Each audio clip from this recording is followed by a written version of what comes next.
Part 2. Just a quick recap. Brian doesn't have a toe. Youngstown can't brew beer. Sign up for the Patreon. All right. Well, jumping from not enough Freddy to perhaps way too much Freddy. Oh, the Freddy. Let's jump into the 6th movie in the franchise. Freddy's Dead: The Final Nightmare from 1991. Steven, that's your movie. Yeah, I want to correct myself. I earlier said that Springwood was in Indiana. It is in Ohio. It's in the first. I was going to say... yeah, it's in. I was going to say, I thought I was going crazy for a sec because I'm like 98% sure this is Ohio. Yeah, no, it's in the opening credit crawl. The fucking Escape from New York credit crawl of this film, where they're like, Springwood, Ohio, 10 years from now, there's been all the kids are dead, and then the town is going crazy, and you're like, okay, cool, sure, and then they're like, well, then also after a Nietzsche quote and a Freddy quote, it's such a weird vibe right off the bat. This movie is so good at just being stupid. It's so silly. I like this movie a lot more than 2 because it is so cartoonish. We're just doing Bugs Bunny bits, and that's fine with me. Yeah. Freddy is Roger Rabbit mixed with Wile E. Coyote. Mm-hmm. Yep. In this movie. That's all you need. It's directed by Rachel Talalay. And she also directed Tank Girl after this. So Tank Girl rules. She also she was also a producer on some of the other Nightmare on Elm Street movies. So she was part of the producer team. Yeah. I think for a long time, and it was kind of like okay, now's your chance to direct one of these movies. Yeah, I believe she was on 3 and 4 as a producer. So, and 6 also shares the same production designers, like the production designing team of CJ Strawn and I believe her husband were production designers from 3 to the end of the franchise with this one. And so that's why all those films from 3 to 6 look very similar. They all have that kind of dirtiness about them. But the sets are very well done, especially when you get into the dream world, everything looks very different. So I can respect all that. This film though, it just starts off with a random kid that we've never met before, and they're like, nope. He's the last survivor of Springwood, Ohio, and sure, okay. And I was like, of the whole town? What does that mean? Yeah, he's the last kid of Springwood, Ohio. Yeah. So this guy is the worst thing to happen to this movie. The guy who plays John Doe. First of all, they called him John Doe. Right. Second of all, this guy, this performance, this act fucking sucks. And so I was like, oh, wow. This guy's, ruining this movie. I fucking hate it. And then I learned that he was in Newsies. And I was very sad. Yeah. I was very sad. But he has done so little that he doesn't even have a profile picture on IMDb. And his last acting credit is 2002. So he only touched a few things. He only acted a few times, and this may have been his 4th time acting ever. So yeah, if you go by the IMDb, it shows. Yeah, it's tough. It's a tough watch. He plays a small role in Newsies. He's in a couple of the songs, and you could just tell this kid he's a stage, musical type performer, and it just is not translating to the screen at all. Yeah, they also say he's the last teenager of Springwood, and he is easily 28. Yeah, he just doesn't. Well, and it's funny because he has kind of a baby face, but if you see him now, he's bald, he clearly lost his hair, which is fine. Hey, people lose their hair, but it looks weird because he does have like a extreme baby face, but he's bald. Yeah. So that's a tough look. It's kind of like Steve from Blue's Clues. Like that's just tough to overcome if you're a Hollywood actor. Yeah. Also, like his hair is already receding in this film. Like they yeah, he's supposed to be 17 or whatever. Yeah, they fluff up his bangs and everything to try and cover it, but he's got the widow's peak and the high temple, and it's all going back. Like, yeah. It's so not a teenager, but he's on a plane and he's headed out of town, and it's an all right kind of like take on the Twilight Zone a little bit. Yeah, it starts almost like 2 instead of a bus. We're on a plane, and he's just trying to get the woman's attention. He's obviously nervous about something. And then the lady next to him, which this is the funny start of the cartoonishness, is the woman in the seat next to him just gets sucked up out of the roof of the airplane. After calling him a pussy, we should call out. But then she gets sucked up out of like, essentially, it's not even like she gets sucked up. It's like it was a James Bond style trap door. Yeah. Yeah. She gets exploded out, and then he gets sucked through the bottom and goes through like a classic falling dream, and he falls into his house, and then he wakes up in his house and realizes his house is falling.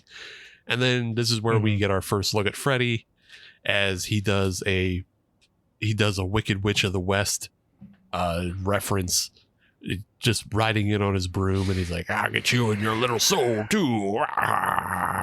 Holy shit. It's tough. It's really, really tough. Like, this movie is, when you start with that, and it's not even one of the top 5 dumbest bits in this movie, it's tough. And I started feeling a lot of animosity, honestly, towards the writers of this movie as the bits got fucking dumber. And I'm now watching the scene in Sleepaway Camp where he tells him, "Eat shit and die, Rick," and he's like, "Eat shit and live." And that's really how I felt about the writers of this movie. Like, what are we doing? I mean, he starts. Freddy is. I'll plant the seed because we're going to talk about at least probably 4 of them. He literally is doing Looney Tunes bits. Yes, like Looney Tunes mannerisms. And anybody who's seen Robert Englund in other things too, I don't say this in the wrong way, a very talented performer. Robert Englund, you can tell, as many people who ended up in genre films are, you can tell that they didn't envision their career going into genre. They thought they were going to be dramatic actors, or they thought they were going to be comedic actors. And you can tell that's what Robert Englund wants to do.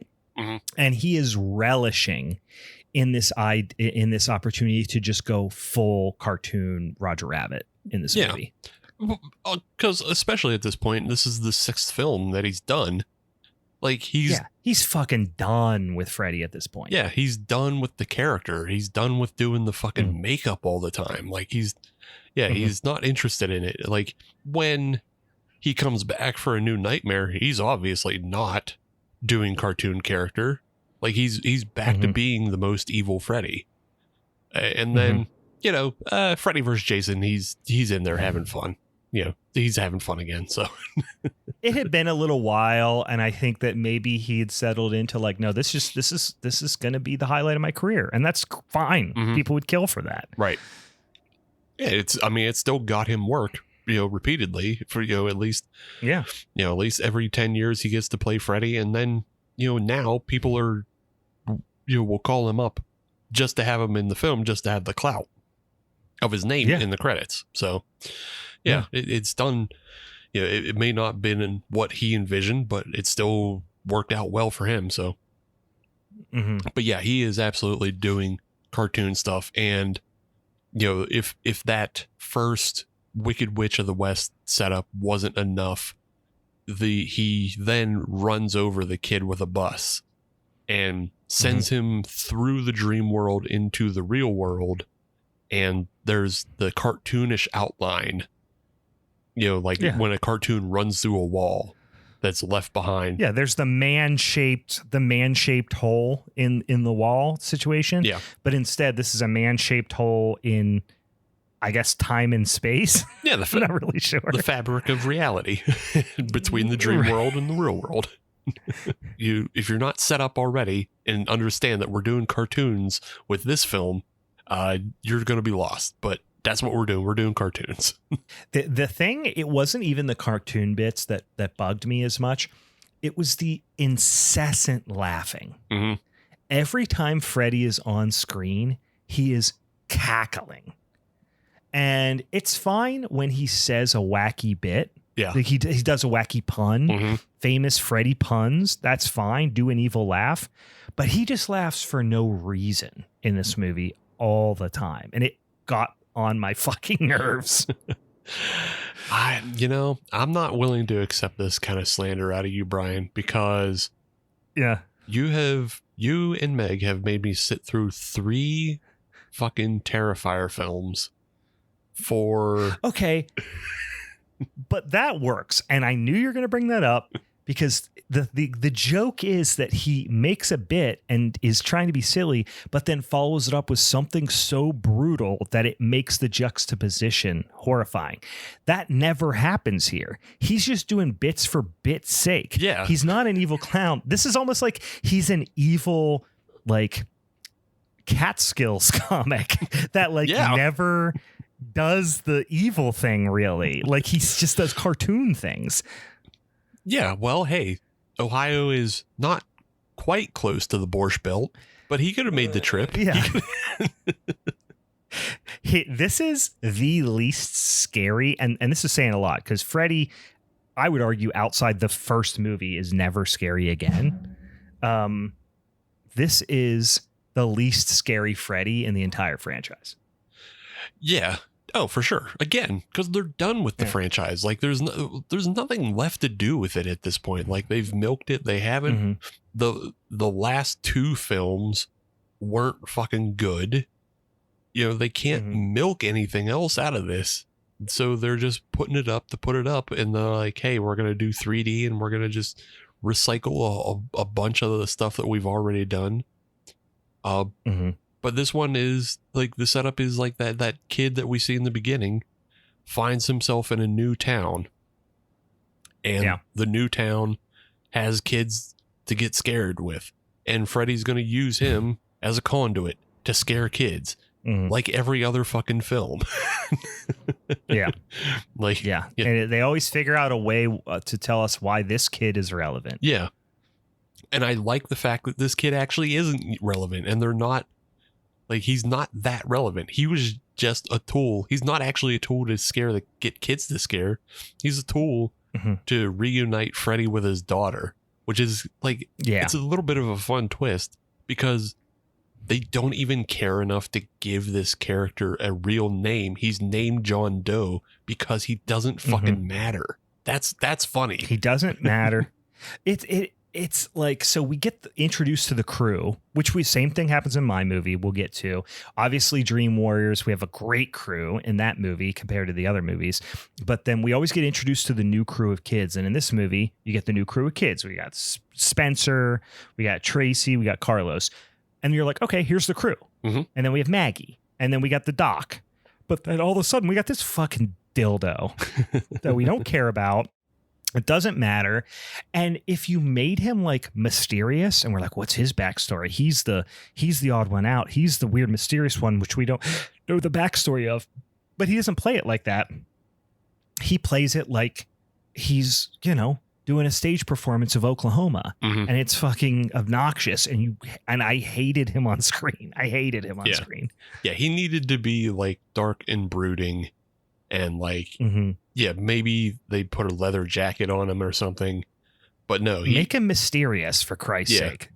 Yeah, but no, he's just like a yelly kid. He's a yelly kid that like has emotional problems, and he doesn't want to be here. And he's like, I don't know who I am. Who am I? Well, there was the one where she's just talking, and we haven't really talked about Maggie. And Maggie's like the social worker who like gets involved with all these kids. And she cares a lot, and like, spoiler alert, Maggie is Freddy's biological daughter.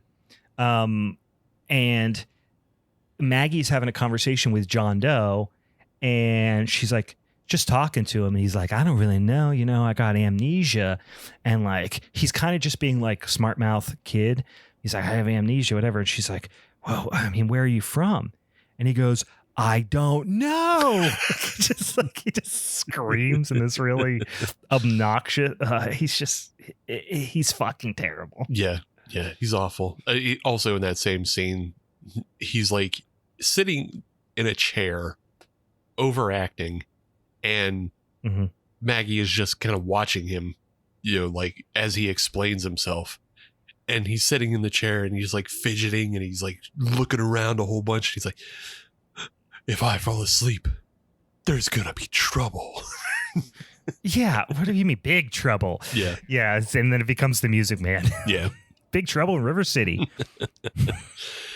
So, yeah, it is interesting, though, because the next scene is him in bed doing 99 bottles of beer on the wall, but with like 1,000+ bottles of beer or whatever. Yeah. And in that scene, he actually does kind of look a little mysterious and like shitty, because he's just the way they light him too in the scene. He's like underlit, so he's got like the evil eyebrows that go up, and he looks like he was supposed to be a menacing character throughout, because he's a tough guy. He's like, nobody's going to stop me from not falling asleep, but it's only in that one scene. It's only in that one scene. Mm-hmm. But it's just that one. We also get like some green screen stuff in this movie, which this is 1991. Like we're 6 movies in. The green screen in this movie looks like it's from 1981. Like that might be generous. It looks horrible. Yeah, I mean, it looks exactly like the stuff you saw in like 3. I think it looks exactly like. I think there's a very similar scene in 3 as the one kid. What was his name in that movie? Paul. Was it Paul that gets marionetted? Yeah, I think. Yeah, that sounds right. Yeah. But like Paul gets marionetted and you see him walk out, beyond where he can walk. And that's on that's on a green screen. They do the same trick here with John Doe walking up some fake stairs in a house that he's dreaming he's in. But yeah, it doesn't look good at all. It doesn't match. Like the geometry doesn't match. But yeah, we follow John Doe as he runs through this house that he's imagined, and he gets led into a padded room where, oh no, I'm also in this padded room. And he's like, I'm your memories. Let me out. And it's like, ugh. Oh no. Just another. I mean, he had a double miss there because he sucks, but also that's a terrible line to have to deliver. Yeah. Yeah. Just like, it couldn't be more on the nose of like what they're trying to, push forward. But also, he delivers it in a shit way. Like, if they made it a little more nuanced about like what was happening in that scene. Yeah. But in the end, it doesn't matter because he as a character doesn't matter. So they didn't see the need to actually, spice that scene up as to make it mysterious. Yeah. Because like eventually he just dies anyway. It doesn't matter. Yeah. They try to flip the script and like, he doesn't matter. Maggie's the only one that matters. And also he's dead and he dies in the dumbest way possible, which we'll get to. But while this is going on with him, Maggie is also having her own dreams. And then she connects that her dreams of a little girl with ribbons in her hair is also the same girl in John Doe's dreams with, a little girl with ribbons in her hair. And they're also both dreaming about a water tower. And so they figure it out and they all go back to Springwood. And she's going to go to Springwood and figure out what's happening. But on their way there, he falls asleep and the little girl shows up in the middle of the road, which that doesn't make a whole lot of sense because she's there. Yeah. She's Well, this is my thing too. Is Maggie the little girl in all the movies? Oh, maybe. It has to be, I guess. I hate it. Yeah, that's what happens. Also, that girl's blonde in a lot of movies. She's blonde and Maggie in a lot has of movies. Straight up black hair. So maybe it isn't her in all the movies. I think because the original intention was it was supposed to be one of his original victims. Yeah, that's what I always thought. But then it's like, wait, is it actually his daughter in all the movies? And then if she was still alive, why is she like a damn ass ghost that's coming to warn you? If she's a living social worker somewhere else. Yeah. Well, I guess because it's John Doe that falls asleep in this scene. And the other thing I'll give it is she is not dressed in the classic white dress. She wears like a little pink dress. So it could still be like the girl with the blonde hair and the white dresses are all like his victims. Sure. Whereas this is still Maggie. So whatever, they wreck the van, and then in wrecking the van, 3 more kids pop out. Mm-hmm. Didn't notice them. Yeah. Somehow drove all that way without noticing 3 people in the back of your van. But before we get to that, yeah, because that's a silly ass scene. But there's the silliest scene I think we just skipped over, which is when he does the whole wake up. And I think it was the like he does the screaming, wake up thing. Then he wakes up and he knocks a guard out the window. Oh, yeah. And he's like, again, little guy, 150-pound guy, wakes up, backs into what appears to be a 6'4", 250-pound man. The guy blasts himself backwards through a window, just pops up on the sidewalk like he got thrown through, classic getting thrown through plate glass situation. And then they dub in him going, asshole. Yeah. And his lips don't move. But also, it's funny for you to be a security guard, just walking around doing your job, get bumped by a small child, launched out a window, land on the street, get up, and just go, asshole, like under your breath. But it didn't even happen. It was ADR'd. It's just, it's one of the poorer, stupider scenes that was made stupider by bad editing. Yeah. And I'm just like, how the fuck did you keep that in? It was made dumber by the ADR. They shouldn't have put the ADR in, because what was actually happening in that scene is the security guard saw him walking around in his sleep. And so the security guard found him and followed him and waited for his opportunity, and then threw himself through the window, because that security guard is doing insurance fraud. He's going to. That's what I'm saying. This is a workman's comp or security. Yeah. He's going to sue for like workman's comp and just like live off of that, because the job sucks. He's tired of looking after fucking junky kids. He doesn't give a shit about that. He's like, asshole. But there's his lips don't move. Yeah. I rewound that scene and I was like, how the fuck did you keep that scene in? And why did you decide to ADR it over time? Like, it's just a bonkers filmmaking decision. It's the only thing they could think to add in. It was like, this scene plays out like a workman's comp fraud. I don't know. Maybe put in a line that makes him upset about it. Well, they were just like, someone was like, that's that dude's only scene. We can't cut it out. Like, he's trying to get his SAG card or whatever. You know what I mean? Like, you could just tell this was a situation where it's like, we can't keep this. We can't remove that scene because we paid for that window. And also that guy, like, we owe him one. Like, there's just a lot of reasons that couldn't have been in there, but none of them have to do with good filmmaking. Yeah. But that's also why the line was ADR'd over, because he doesn't actually have any speaking lines. So they don't have to pay him for speaking lines. So they just, threw ADR in over that they didn't have to pay that actor more for. So they're screwing him over, but they're keeping in, they're trying to do sounds. But yeah, okay. So 3 kids discovered in a van. Well, guess what? We're all going to Springwood now. And then I really like this. I know. No, there's nothing to like, Steve. Please don't say you like this next sequence. I like this next sequence. It's so good. It couldn't make less sense. I guess I like the concept more than the execution. But okay, that's fair. The concept, because we've already been set up with the Escape from New York crawl, that Springwood is out of children, and the town has gone crazy because of it. So they show up at the Springwood Town Fair, and it is the most bum-ass broken fair you've ever seen. It there are stalls without roofs on top of them. There's just a bunch of old people wandering around with jarred peaches. There's an actively smoking clown. Like, it looks like just trying to sell balloons to no one. Yeah, trying to sell balloons to no one. No one's on the ride. Like, ride, singular.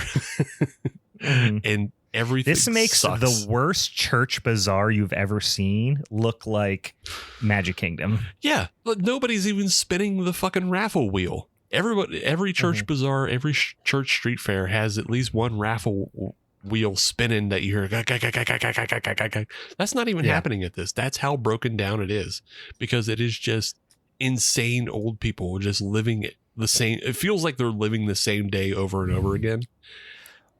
Well, if they would have done that and been like, I'm jumping ahead, but if they would have done that and said like, oh, they just do this every year, or however periodically they put on the town festival, just in pathetic hopes that some kids might come because they're, then, and that's obviously what they were going for.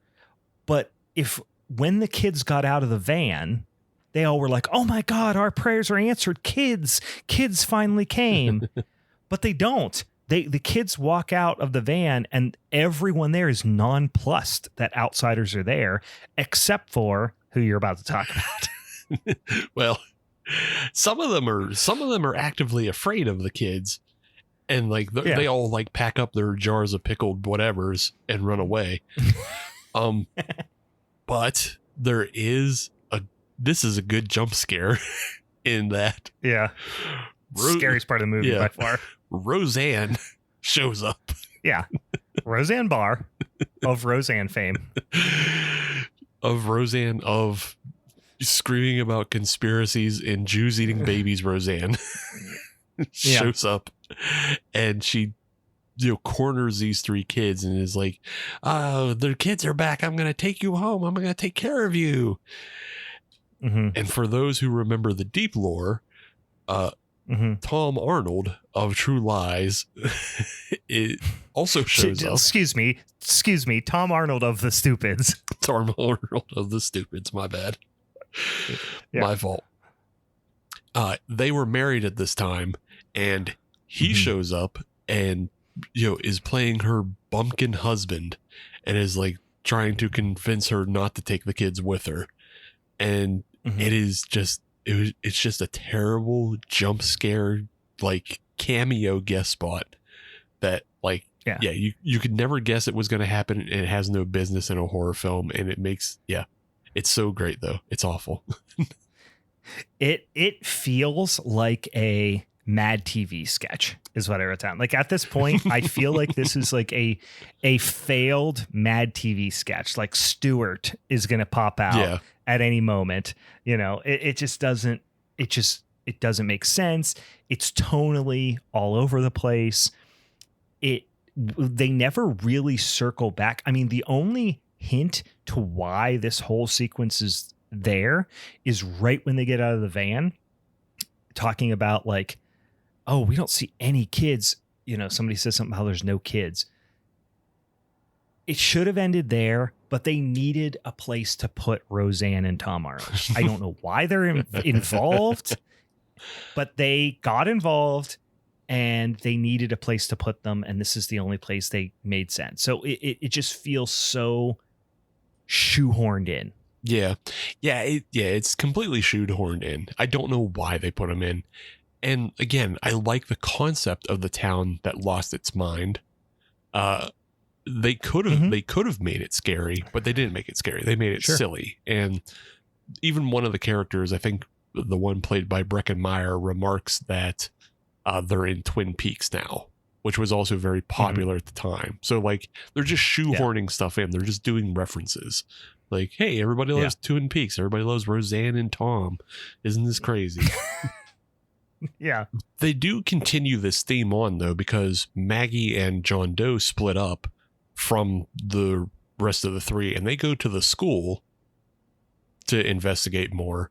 And, like, they run into this crazed professor who's just by himself, like, he's trying to do, like, a red string, pin map of, like, the Freddy's, origins. And he does, like, this doesn't work because the character is playing it too comedic, and he's doing rhymes that don't actually matter. Like, he's like 1492, Freddy, sailed the ocean blue. Yeah, whatever. Yeah. And so that doesn't work. Like, if he was speaking in riddles that actually led them somewhere, maybe that would help. Because the general vibe of the classroom of, like, all of these, obituaries that are written up, for all the kids that have died. And he has, like, a bunch of family trees on these walls. And the family trees go from, like, these, very official plaques. And they're like it's almost like a memorial wall. And then it just devolves into, like, sheets of almost toilet paper with just somebody's name scrawled on it, just because that's how many people have died and how quickly they all died. It's like, oh, okay, that's like that imagery is terrifying, but this character is ruining it. Yeah, it's the whole thing is the big butts in the seats thing with this movie is we're going to see Freddy's death because it's in the title. And we're going to learn Freddy's backstory. We're finally going to, we know he was a child murderer, blah, blah, blah. We know why he did it a little bit, but we don't know a lot about Freddy before he was a damn dream demon. And this movie is like, oh, we're going to tell him that. And this character is just there to, like, do a little bit of, like, backstory lore dumping. But I feel like another character could have done this. Like, why did this whole scene have to happen? I was checked the fuck out.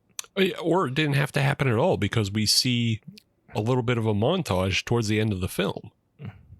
When yeah, that's true. Yeah, when Maggie goes into his brain, we get cuts up out of his life that lead to, Freddy, how we get Freddy and how he became a serial killer. So yeah, it didn't, like, we didn't need. This character should have been played more straight and could have added more, but didn't. And also just ruins the vibe of, like, a scary town that's lost its mind. Like, we could have had, like, a very early, like, Silent Hill prototype in this, something that would have inspired Silent Hill, but yeah, that's not what we get. I don't know why we didn't just have, like, the Doc character, which we didn't mention is played by Yaphet Kotto, who is a fantastic, all-time great character actor, whom we don't get very much of in this movie. But, like, genre film fans would know him from, like, Alien, Running Man. He was in tons of amazing stuff. Live and Let Die. Like, you would know him immediately. But, like, why didn't you just let him do this? Like, he's the one who already kind of knows some stuff because he can control his dreams. He's the damn dream doctor. Right. Why didn't you let him figure some of this stuff out? Yeah, it's weird that they don't let him figure stuff out or let him be, like, the last remaining sane person in this town. Like, instead they have him working at the halfway house for the troubled teens, which, okay, that makes sense. That's fine. But I don't know, maybe he could have gone along with them on this trip, or he could have been. Yeah. You definitely could have used Yaphet Kotto more in this film, especially just because he's actually a good actor and is fun to watch, and he doesn't have as much as he could in this film. They just put a wacky wig on him too, which bothered me. So we're up to the point where the three that were peeled off from John Doe and Maggie, they're lost in Springwood, and so they stop at the classic house. They go to Nancy's house, and they go inside, And one of them, Carlos, who is hard of hearing, he has a one of those electronic earpieces. Mm-hmm. He's the first to go to sleep, and he runs into Freddy. Mm-hmm. And then we just do a whole bunch of ear bits, and we do some hearing gags. So many hear bits. You see how he became deaf because his mom like aggressively cleaned his ears, I guess, as a kid with Q-tip. So it's not, now it's like an anti-Q-tip like PSA, I guess. Yeah. and then I'm not going to steal the thunder, but like when, ultimately how Carlos gets killed is one of the wackier fucking, because the whole thing with the pins, of him dropping the pins and stuff. It's just like, we're hearing so many other things. Yeah. Like his earpiece doesn't just pick up metallic sounds. Yeah. It's not a metal detector. Like, what are you fucking talking about? Yeah. It picks up his breathing. It picks up all kinds of other stuff. He's yelling. That yelling would have hurt his ears more than anything. Right. It's just I don't know, Brian. It's dream logic. It is. Whatever. That's what this movie falls, and a lot of this franchise falls back on all the time. It's like, it's dream logic. Like that's its get out of jail free card. Yeah. Yeah. And again, this could have been scary because like we see this happen with pretty much all three of these kids. Like all three of these kids are in that halfway house because they have abusive parents. And that could have been like a scarier element of, like Carlos, we see his mom like deafened him, and that should be like a terrifying, upsetting thing. But it doesn't really count because it quickly gets trumped by Freddy doing bits. It's bit after bit after bit. It's like, I don't remember exactly what he says, but he's like, thanks for lending me your ear, Carlos. I don't remember if that's what it is, but something like that. No. That's after he. Come on, it's not better than that. I think it is. Yeah. Okay, come on. It's good. All right. His line is not good. Please don't say it's good. His line is good, but it doesn't fit with a good movie. It's a fucking Bugs Bunny bit, so it doesn't fit. Yeah. But after Freddy, as his mom, plugs out his ears, he gives him back the earpiece, which then becomes a mutant earpiece, which is okay. That's we're doing some body horror stuff. That's fine. Sure. And then it becomes a super hearing piece, so it amplifies all the sound. And then this is where Freddy's doing bits of like dropping pins. So it's like, oh, it's so loud, even you could hear a pin drop, but it hurts to hear a pin drop. And then so Freddy drops one pin, and we're like, oh, that was close. It was almost too loud for him.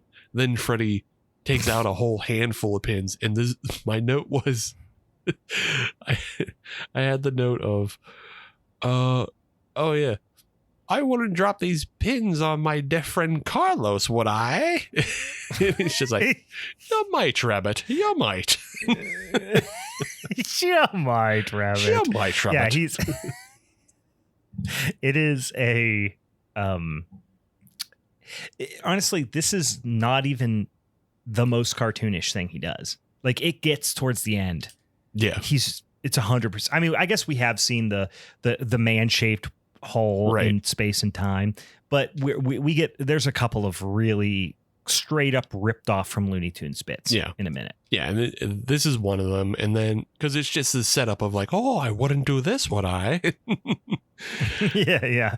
And then, after doing that, he comes out and he has the chalkboard, and he does, the scratching on the chalkboard, and like he keeps like making the chalkboard bigger, like, oh, like it's almost he's like Bugs Bunny. Yeah, it's almost like a mime bit in a way, the way he's pulling it out, and like, oh, now it's bigger, and he scratches it so hard that fucking Carlos's head explodes.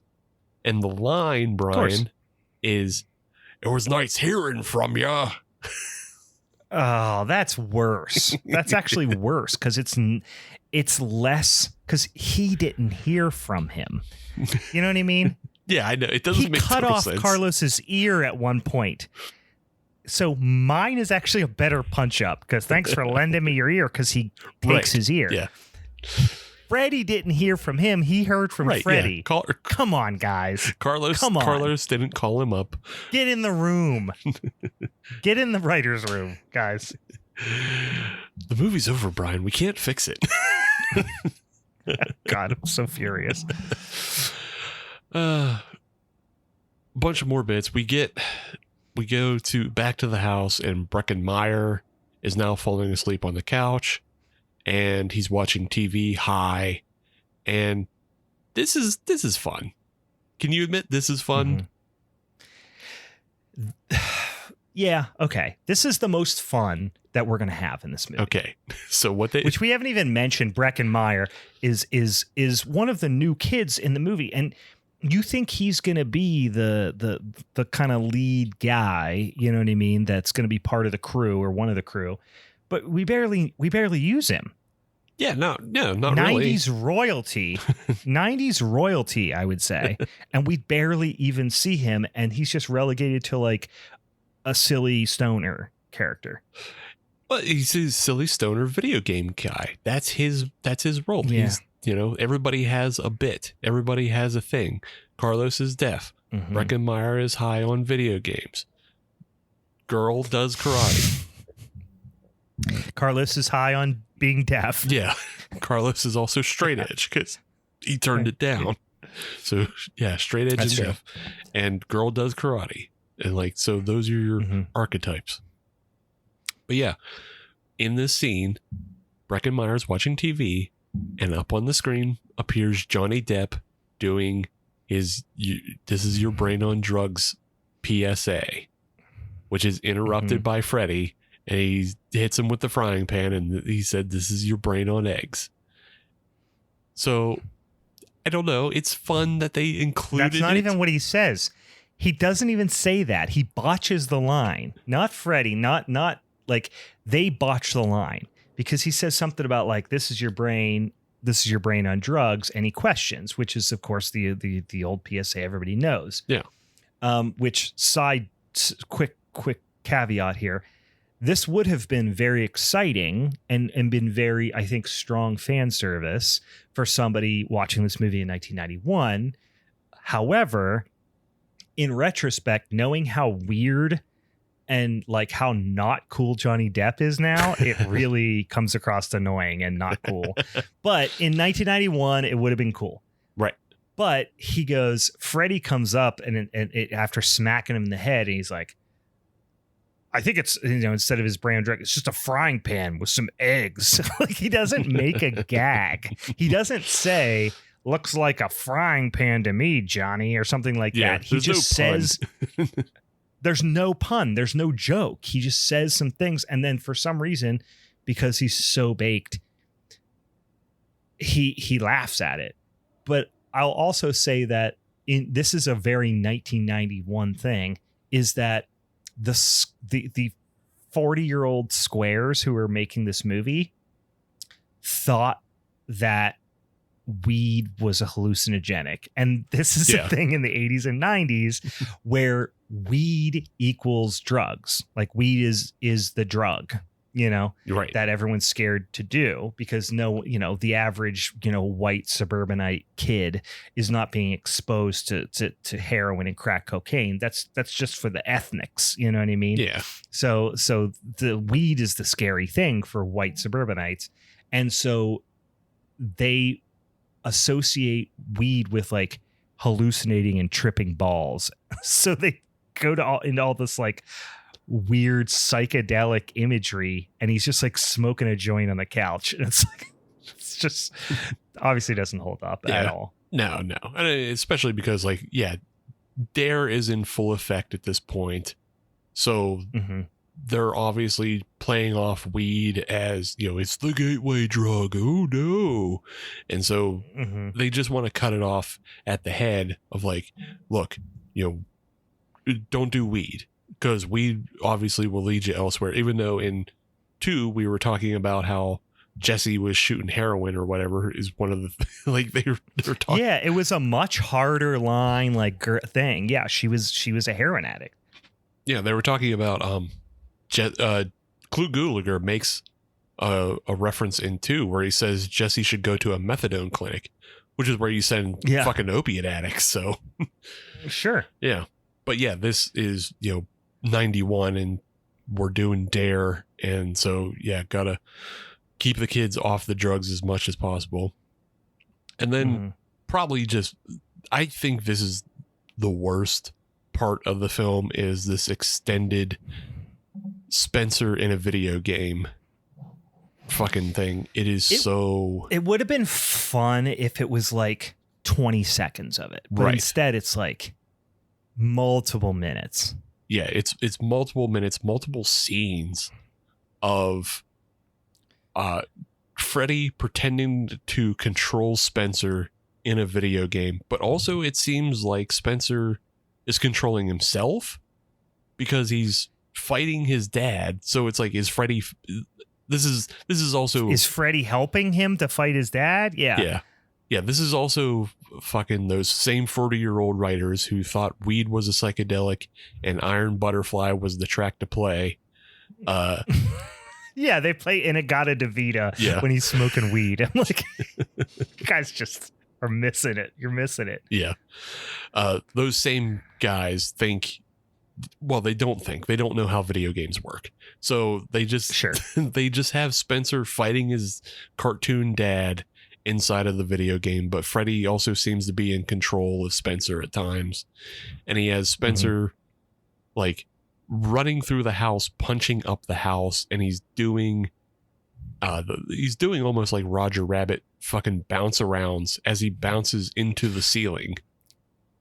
But also like Mario, because he's like breaking things with his head. Yeah. But he's also like stuck in the ceiling. It's really, really bizarre and really poorly done.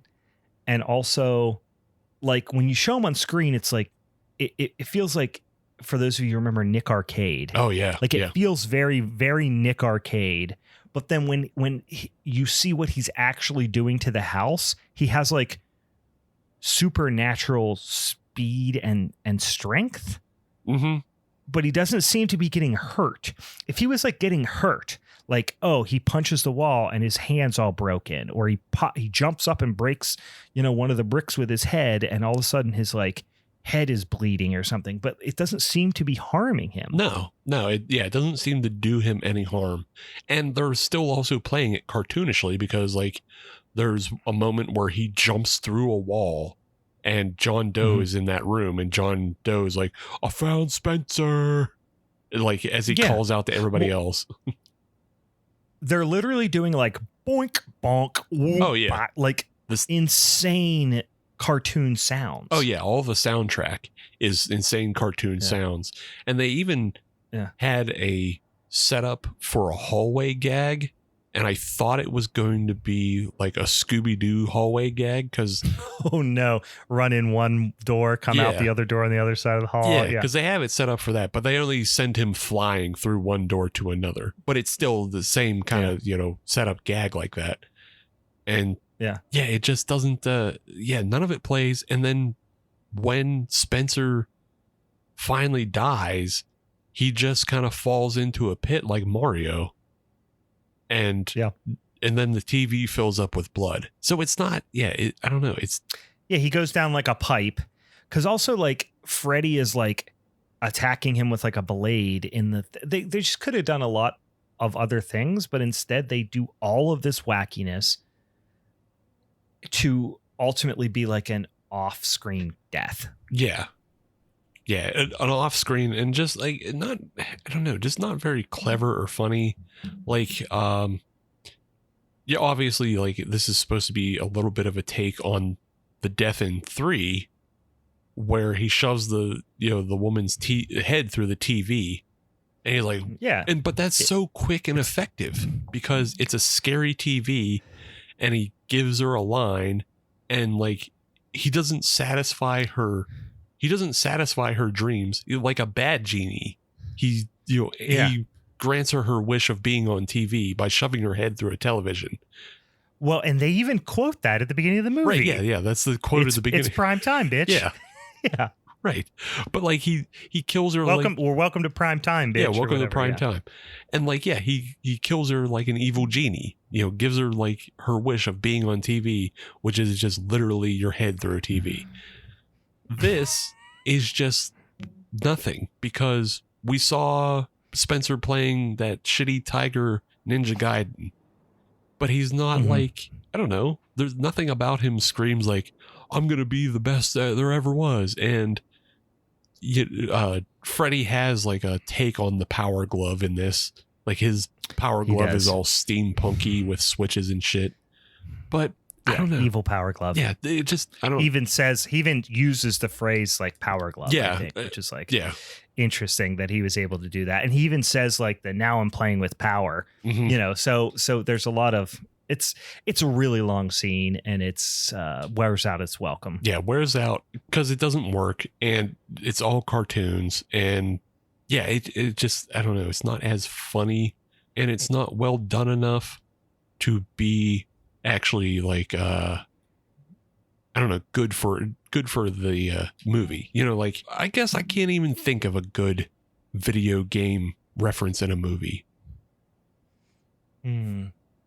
There's got to be one. Because they're always hard to do. They don't come out well. There was that movie with Frankie Muniz, I think, called Stay Alive, and like I don't remember. It was shitty, and like they always rely on like shitty CGI, or in this case, it's the Nick Arcade hand animated. Looks like fucking home movies. Yeah, I'm saying Lawnmower Man. That's the only time I Lawnmower Man's. But that's literally about virtual reality. Yeah. So yeah, this whole video game thing doesn't fucking play well. It only services to further this idea that like John Doe is the one that can save everybody because Freddy contracted him first, and now he believes that he is Freddy's. He believes he's Freddy's son, and so he has Karate Girl knock him into the dream, and then Karate Girl shows up, and she's like, "I know how to get in without doing that. Look at me. Look at my powers." Yeah, she's tough. We haven't talked a lot about her, but she's tough on screen. It's they gave her a lot to do. And at moments, she does an okay job. At other times, it's real tough to watch. They didn't have the money to hire Bridget Fonda. Yeah. Because she kind of looks like Bridget Fonda. A little bit, yeah. but they couldn't hire actual Bridget Fonda. So they hired knockoff Bridget Fonda. But also they didn't have, I don't know, the wherewithal to just try and convince us that Cynthia Rothrock was a teenager, and then had somebody who actually knows how to do all the karate. She could have somebody had some physicality, but yeah, it's she's tough to watch too. I mean, this is the exact opposite of Dream Warriors, where you like most of the characters and you're rooting for them, and they have personality. This is like that; none of them have any personality. You're not rooting for them. In fact, you kind of hate when they're on screen. Yeah, you dislike most of them. Like Carlos, you don't totally hate. What's her name in this? Is it Trisha? No, Stacy? No. Lady? Yeah. Tracy. Is it Tracy? Okay. Yeah. That's why I said Trisha and Stacy. It's Tracy. Yeah, gotcha. Yeah. Yeah. Like watching her, if she had the chops to do the karate, like anytime she does karate, it looks like she's fucking kicking through molasses. She's slow motion. Yep, that's what I had in my notes, is she's just kicking in slow motion. Yeah. So, but she's not like a good enough actor either to like pull off because she's given like a lot of dramatic stuff as well. Tons of it. And like even when she winds up in her dream fighting with Freddy, like her whole backstory is that her dad used to like molest her. Yeah, it's like heavy stuff too.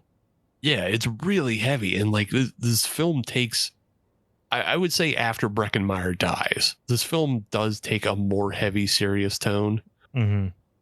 It stops being as funny and as goofy, but that's kind of a wild thing to do. Like, why be so goofy up until then? Yeah. Yeah. What's his face, John Doe? We learn that he doesn't fucking matter. Like, he goes through another couple dream sequences of, waking up in his house, waking up, falling, waking up. And then, he has this interaction with Freddy where he's like parachuting down to the ground out of his, falling dream. Mm-hmm. And Freddy reveals the big reveal like an hour in. Like, mm-hmm. Hey, you don't mean shit. You're not my son. Yeah. I was just using you to get to her. And then cuts his parachute and has him fall to his death on a bunch of spikes like Mortal Kombat. Well, the joke is that he does all that and he's just like, oh, you thought I was your daddy, blah, blah, blah. He does all the, Freddy stuff. But then after he cuts his straps and he's falling, you see Freddy in 100% Wile E. Coyote fashion pushing a bed of spikes out to the landing position, and not like a supernatural dream demon would, like a skinny little kid would or something, where he's like pushing it and he kind of slips. He's like on his back, like holding it in like kind of like with his arms and like pushing with his legs. It's 100% how Bugs Bunny or Wile E. Coyote would have pushed it. Yeah. Oh, and on top of it all, as soon as he gets it into place, like he's huffing and puffing and he mugs at the camera. Yeah, he does like a wipe the brow and mug at the camera. It is Bugs Bunny, Wile E. Coyote. Yeah. Yeah. So like it's this kind of serious reveal, but yeah, it undercuts itself with this Bugs Bunny kind of, push in, and it's the mugging to the camera. And he does it multiple times through this film. Like when he's chasing Carlos, he does a blade, like Carlos is deaf and he puts a blade to his finger or puts a blade to his mouth and does the shush to the audience at home. Right. As he's, stalking Carlos. So yeah, it's just a lot of Bugs Bunny stuff. Mm-hmm. And then, fucking blood explodes up out of, what's his face, John Doe, and he tries to reveal like his dying words are like, it's not a boy, it's you. Instead of saying it's you, he says it's not a boy. I understand that if I was just impaled on spikes, perhaps my brain would not be operating at top, capacity, but it's not a boy. For some reason, I just thought of the old 1-800-COLLECT commercial of we had a baby, it's a boy. Like whenever that happened, that's the only thing I thought of. Had a baby, it's a boy. The other thing that's happening in this film is after John Doe dies, like we're not in the dream world. His body just disintegrates into a spirit, and Freddy sucks him up like juice. Like he's just like, yep, that's all mine now. We're doing that now. That's what Freddy's doing with souls now, I guess. Yeah, he's powering up. Which I know there's a precedent for that to happen and for other people to take on other people's powers. Like I know that happens. But yeah, it's kind of comes out of nowhere in the context of this movie. Yeah. And it's also just done lazily in the idea of like, you've seen this before. You know what he's doing. Like he's like, oh, we're not gonna explain any of this shit. You know what it is. Yeah. And then he jumps into his daughter's head to get her to drive him to the new town. Yep. And then, like, what is the point of like jumping into her head? Like, why can't he just show up? Yeah. Like, why does he need somebody to drive him is what I'm asking. There is, why does Freddy need somebody to drive him somewhere? Why does Freddy need a ride? This franchise is, I know people really love this, but this is why this franchise is one of the most, because it's so heavily dependent on the rules, and it's constantly breaking and undercutting and undermining its own set of supernatural rules, which is part of the reason why I've never been a fan. There's about 50 other reasons why I've never been a fan, except for 2 movies. But yeah, it's a shortcoming of all these movies. It just feels like, because Freddy was such a, even more than Jason, Freddy was the one in the 80s and early 90s. I would say starting in the early 90s is when Jason started to really like take over in terms of being a bigger cultural icon. But in the 80s, Freddy was the cultural icon of horror. Right. And I feel like for that reason, I don't know if it's New Line or whoever at this point, is just like, everything is cheap. Everything is like studio politics. Everything is shameless money grabs over and over and over and over again. Yeah. Yeah. I think it has to be, like Freddy was so popular because he did have a personality. Yeah. Like Jason doesn't have a personality. Jason is just more or less a knockoff of Michael Myers. Yeah. And Leatherface, even though has somewhat more of a personality, I think the movies were viewed as more grimy and disgusting, like not as friendly to a wider audience. Yeah. And also Leatherface is just he's part of the family, so like it's more of the family that's more of the personality wise, and Leatherface is just like screaming and stuff, but like it's still like a iconic image of somebody who wears a face and has a chainsaw. Yeah. Sure. You can still kind of put that out there, but you're not really. Yeah. But if you just say, a scary guy in your dream, that's way easier to sell than guy who wears face and chases with chainsaw. Yeah. Redneck, skin wearer, Ed Gein. Yeah. Noted cannibal. There's just something grosser about it for whatever reason. I feel like something supernatural is always easier to sell to the broader audience. Yeah, because they can write it off as not real, and they can write it off as just kind of fun times. But yeah, so we're gonna jump ahead a lot because there a whole bunch of nothing happens when they go back to the town for a while until Maggie goes to sleep, and she finally unravels the secret of her dream, and the secret of her dreams is that Freddy is actually her dad, and it was. Her mom was the Kruger woman that went disappearing, and like she remembers watching her dad kill her mom because her mom discovered his like murder fucking room in the basement, and she also discovered the murder room. So and then so she realizes, oh hey, Freddy's here in our town now, so we have to do something about it. And she recruits, Tracy, and she recruits Yaphet Kotto, and they send her into the dream world with 3D glasses because we didn't mention it, but this movie is also in 3D.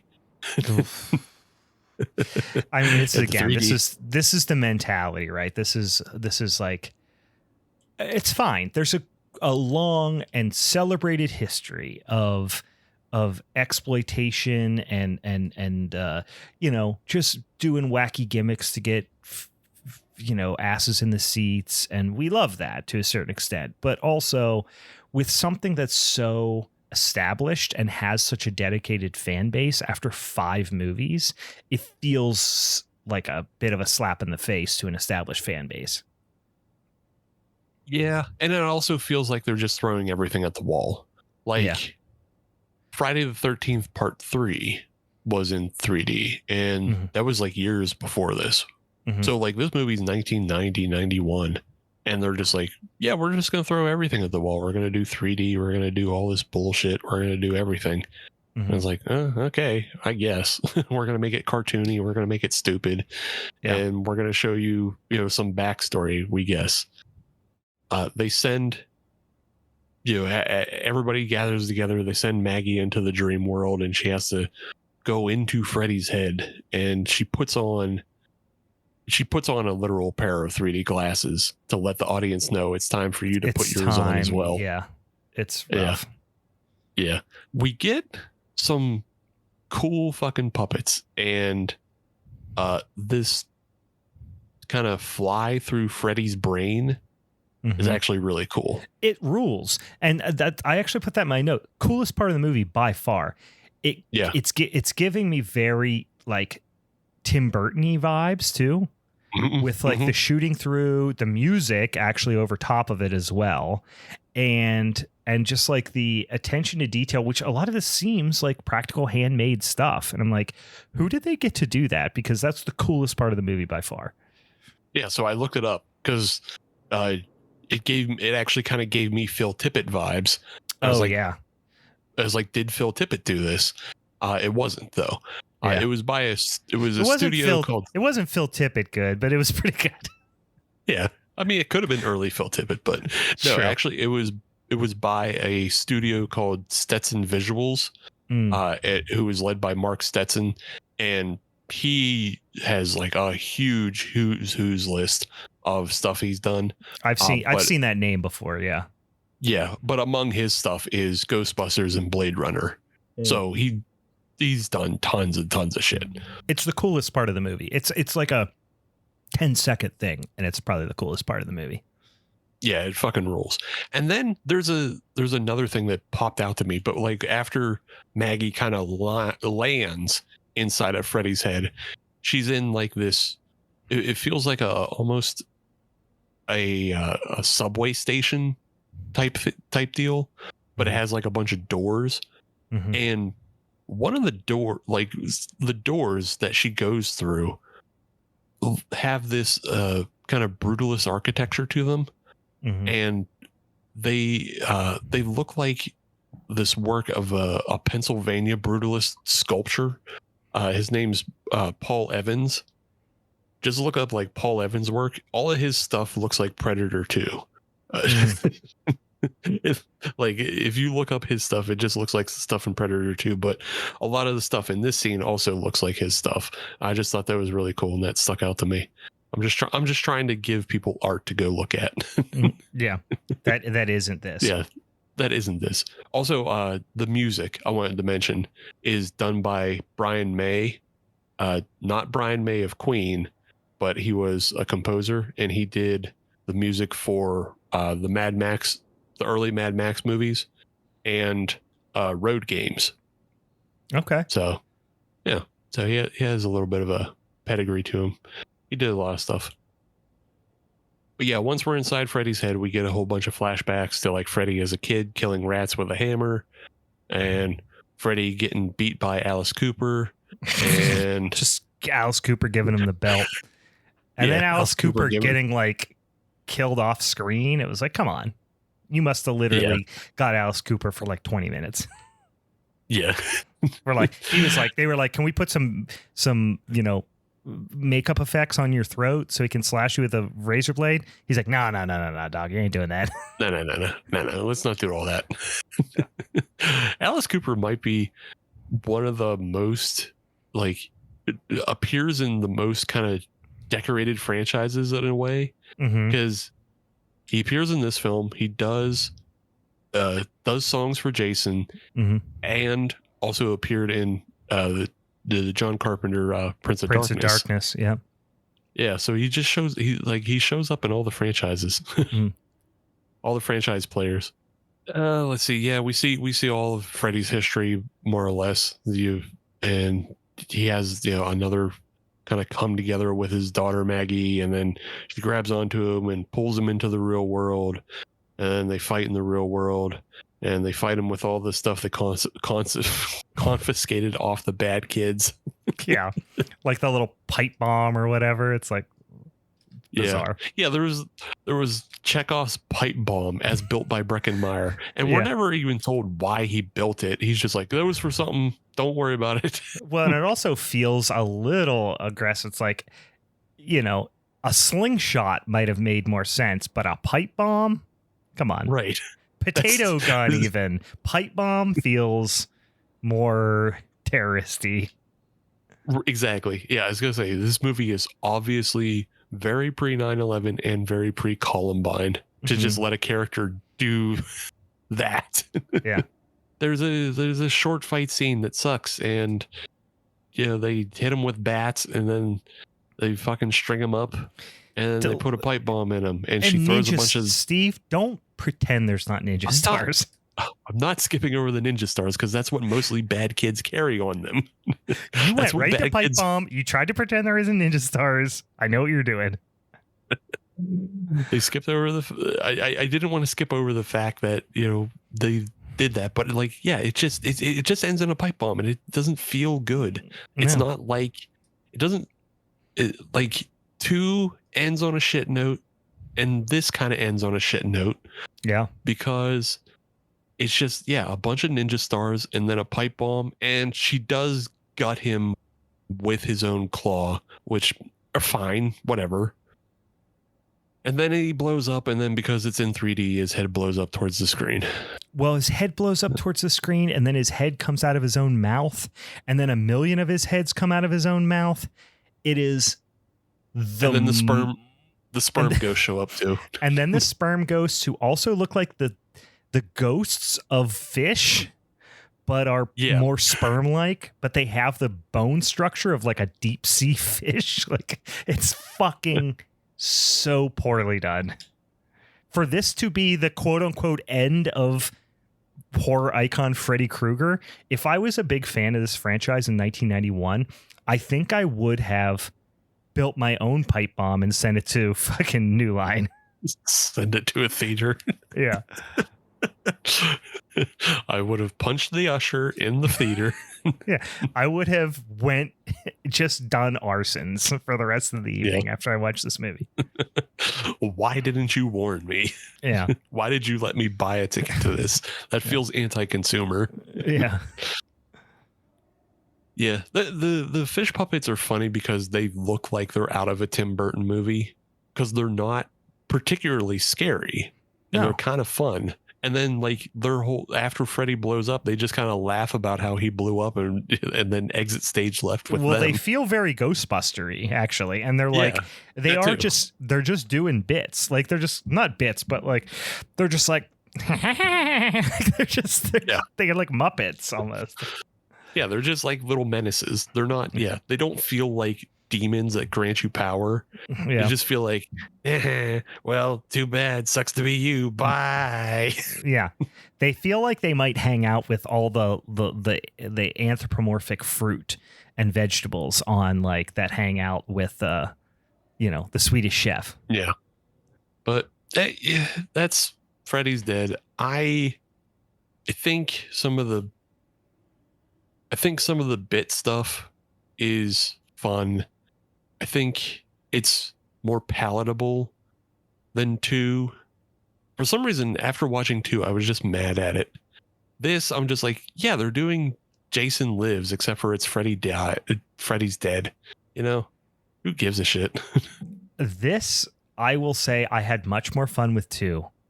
Because there was at least one character I wanted to see on screen. The only character I wanted to see on screen in this movie was Doc, who was never on screen. He almost was barely in the movie. Everyone else I hated. Freddy would not stop laughing. I hated it. And at least Jesse, you kind of were like, I want to see where this goes. And you do feel some sympathy for him. Whereas I felt zero sympathy for anyone in this movie, except for the fucking audience. Yeah, you never connect with Maggie. I was trying to feel sympathy with Tracy, and I was hoping she was going to have a big moment, but she never really does. Yeah. So I don't know. Well, and even the ending, the ending is such a non-plus ending where it's she blows him up with a pipe bomb, and then they just walk around the corner, and this traumatic thing happens where she just obviously murdered her dream demon father in this traumatic thing, and then she just kind of walks around the corner and it's like, Freddy's dead. And she just does this little like charming, like she's at the end of a fucking Mentos commercial. Like, I feel like you just like you finish this, but honestly, it could have been a double mint gum commercial. The way she's acting. Yeah, she should have pointed finger guns at the camera. Yeah. Yeah. It's gotcha, idiots. Got your money, stupid. It's honestly, it's one of the worst sequels I've ever seen. I will never watch this movie ever again.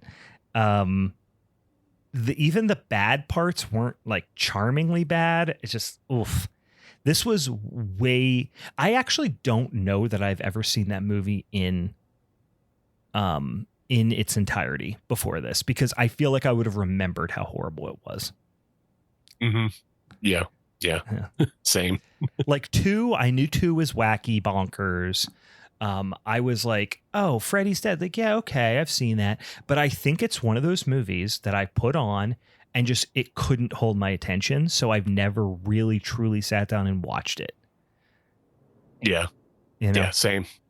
Yeah, I don't think I've ever watched it all the way through. I just remembered certain bits of it, and I remembered like the dynamite ending, the pipe bomb ending, and I remembered like the snake puppets. I remember being charmed by all those things, and I remember I think the Freddy brain fly through and all the production design and all that is better than 2. And that's what I remembered, and that's why I picked this film. Yeah. Yeah. Because I mean, so much of 2 doesn't make any sense, and it's just a ripoff of like other films like we talked about. So yeah. Yeah, they never had a plan for this franchise beyond the first movie, and they just got really lucky that Dream Warriors they had great performances. Yeah. Good performances, and it was, competent. This franchise should have been 1, classic, 2, what the fuck, 3, nail in the coffin.